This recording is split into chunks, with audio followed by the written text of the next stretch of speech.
Davide here, your impertinent collector. And the truth is that when I was a kid, I always had zero interest for the superheroes. Who cares about Spider-Man?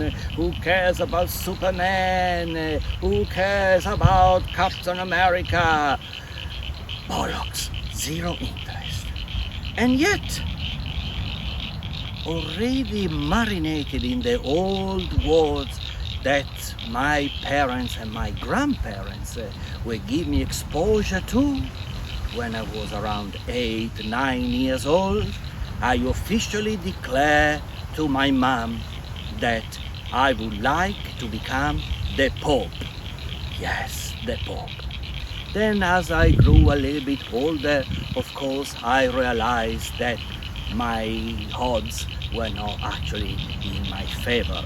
And so I decided that I would settle to be a cardinal, what is known as the Prince of the Catholic Church, as long as I could live in a penthouse in the Vatican City, in the center of Rome, with full access to the whole antiquity that they stacked under the bunker, the biggest bunker in the world, full of antiquities from all times, all regions in the world.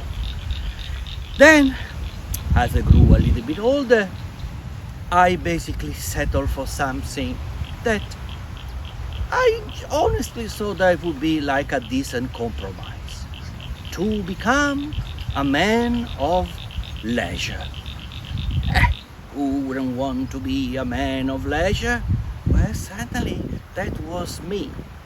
Except that when I was 12, 13 years old, I was introduced for the first time to this fictional character that was bigger than life itself.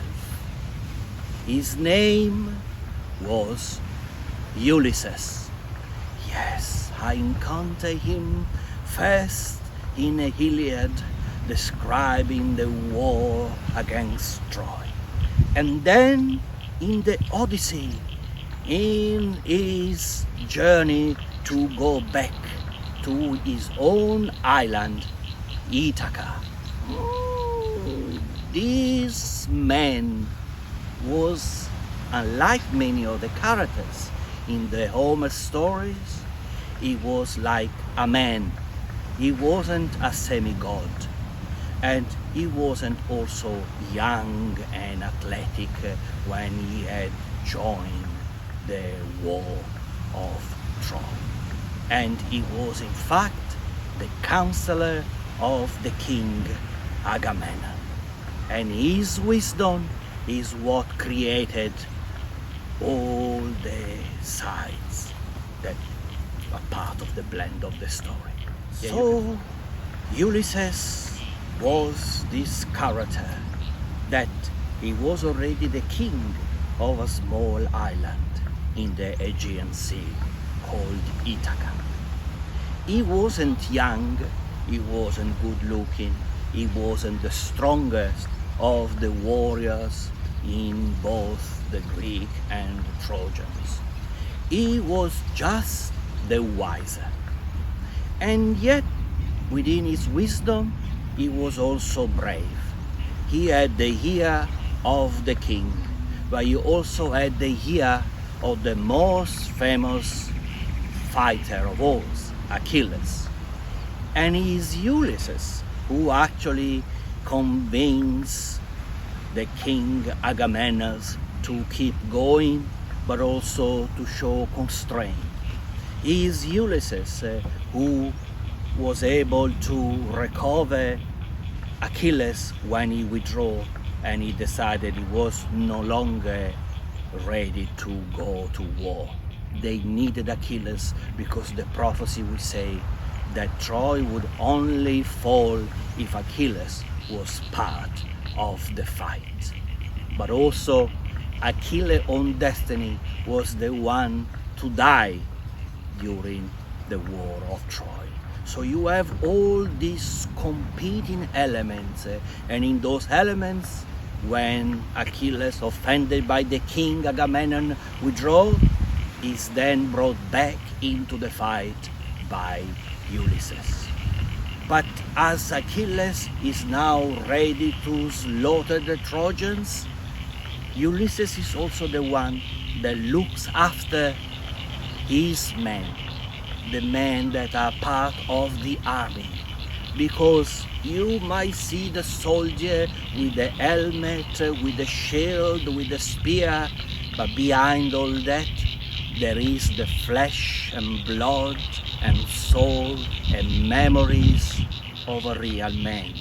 And Ulysses cared deeply about them. And so he told Achilles, let's not get into battle until we have served food to our soldiers. Let not them fight and die on an empty stomach. But also Achilles is the one that will slay Hector, the most powerful of the Trojan heroes. And then he's the one that, following his own prophecy, dies. So you got all these elements, and yet is Ulysses that is center. Ulysses is the man you would inspire to be. And that certainly was my idea. He was courageous. He was adventurous. He was curious. He cared about the man beneath him, and he provided a neutral and to the point advice to the king and to the great heroes. And of course, when the battle of Troy seems to be lost because the Greeks have no way to gain access to the city after the death of Achilles, and so the army of the Greek are basically in despair, is Ulysses who comes up with the idea of building the Trojan horse. And is Achilles that is one of the soldiers that will be transported inside the horse within the city walls of Troy, that would trigger his demise and his destruction. And yet Achilles, and let Ulysses, is also a husband and is also a father, and his wife has been waiting for his return for years and years and years, and so had his young son Telemachus, because the war of Troy had ended 10 years prior, but nobody had news of Ulysses except that he had survived. But Ulysses was on his own journey, a journey that will take him home, not in a straight line, very much like what life brings us. As we think that we are going from here to there, is not possible. Life throws at us all sorts of obstacles, and those obstacles is what life is all about.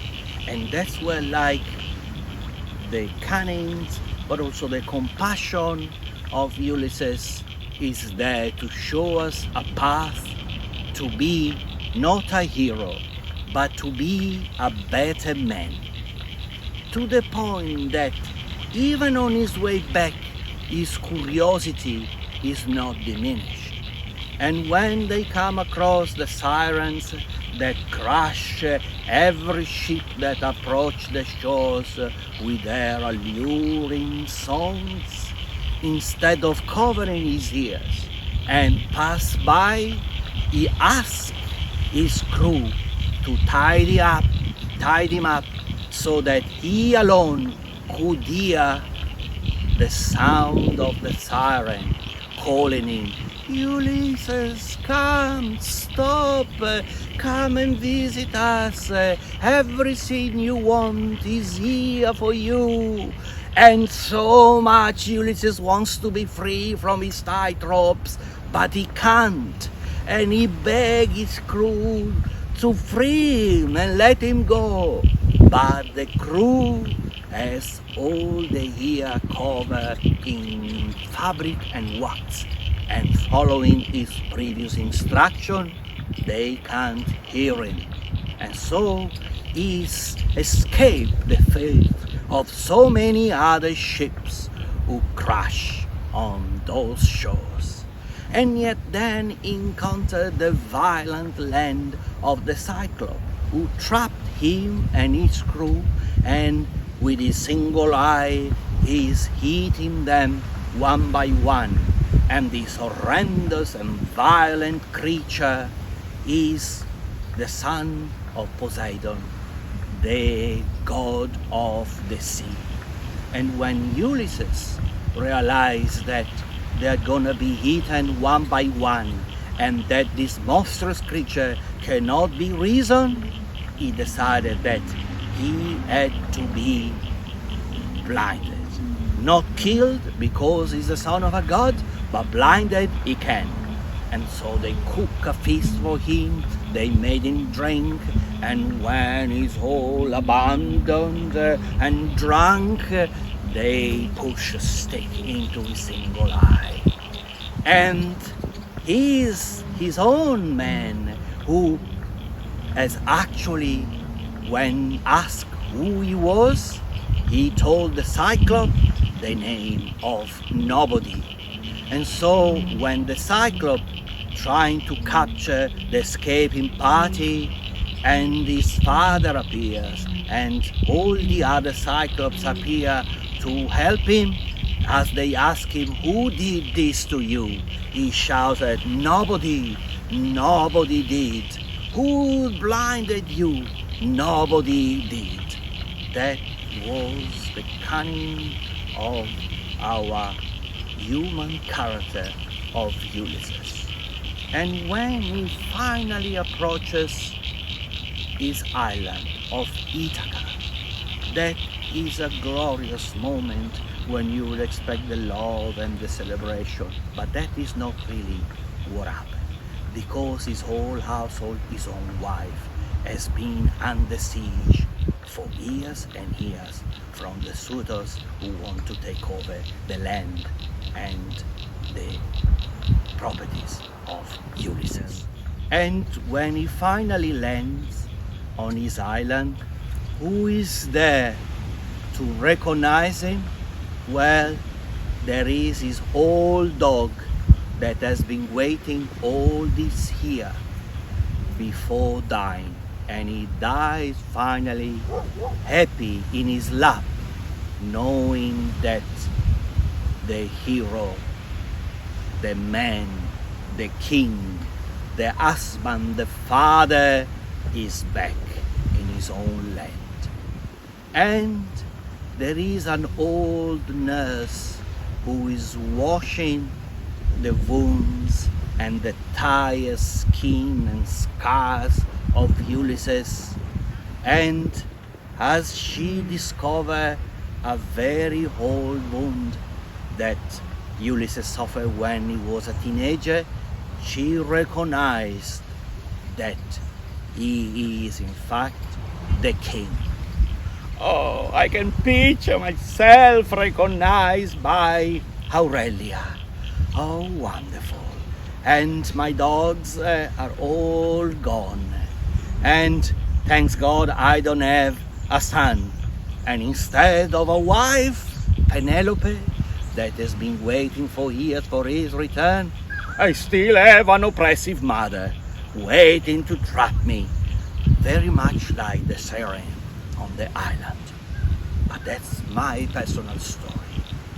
And so this event is prepared, and Ulysses locked all the doors and he killed all the suitors who could not believe, after they've been challenged by this man that to them looked like a beggar. They finally recognize who he is, but it's too late. all the doors have been locked from the outside. And with his bow and arrows, Ulysses slaying them, every single one of them. And so this is the man that takes revenge, the man whose wife has been patiently waiting. There is a story of loyalty. There is the story of the son who wants to find out if his father is alive.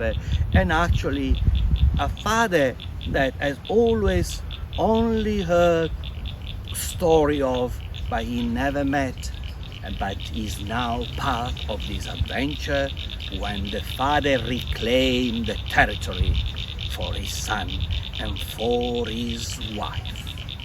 Now, this has made me, since then, not only the greatest admirer of this character, but also a lover of ancient Greece.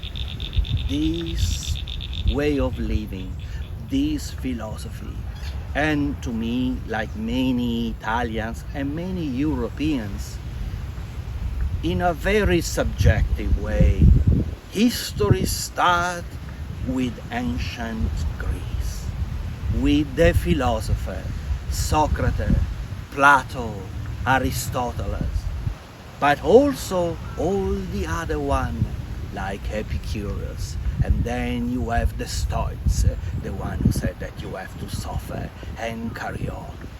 But then you have geometry, you have mathematics, you have architecture, you have the canons of what beauty is in both the male and female body, and also what are the qualities of the man that is prepared to die for freedom. And freedom is the ultimate value, together with democracy as the highest form of government, where everybody can contribute, every voice can be heard. So many years passed, and I find myself in my early 20s, I was probably 21, in those seas, in the Aegean Sea, on a sailing boat with some close friends on an adventure. And knowing that we would go there, I had brought with me a small copy of the Odyssey. And whilst everybody was laughing at night, I would read few verses.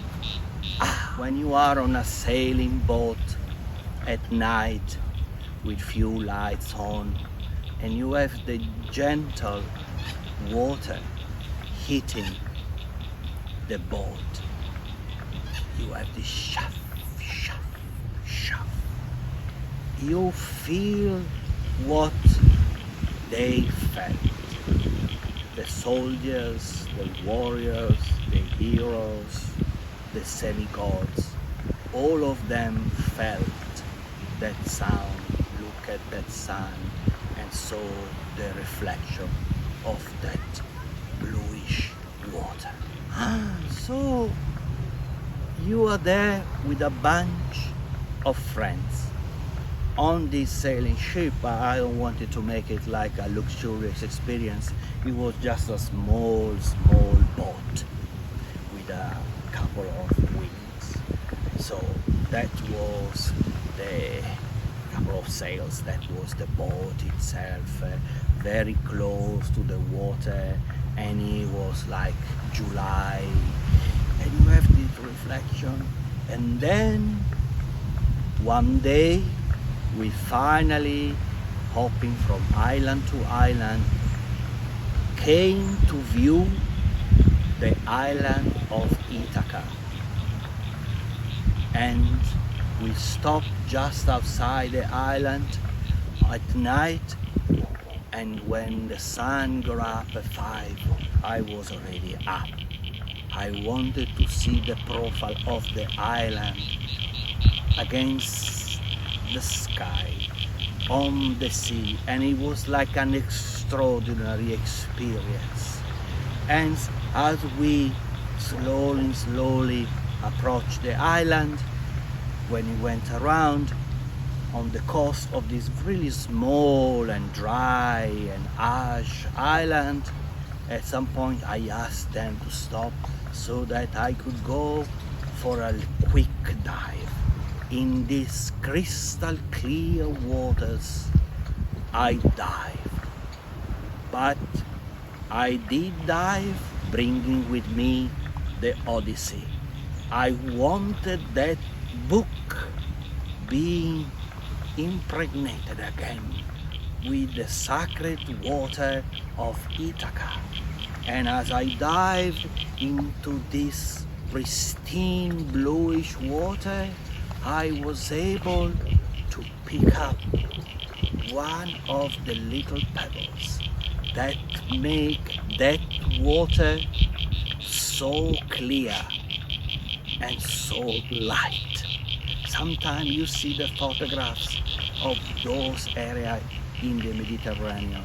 And let me tell you, I'm an Italian and I love Italy, but Greece is everything for me.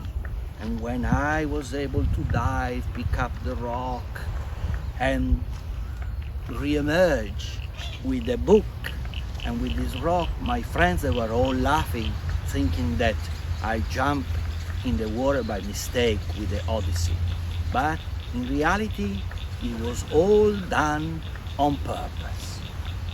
And now more years have passed, and at some point something extraordinary came to be in my possession. How is it possible? Well, this that you see here is a gold ring that goes back to ancient Greece, 3rd, 4th, 5th century before Christ. Possibly around the time of the story of the Odyssey, of the Iliad, but certainly when those stories were very much alive, and when, to a certain degree, people like me would recite them in the small courts of the small lords in these small islands. And this simple gold ring carries an inscription, 2 words.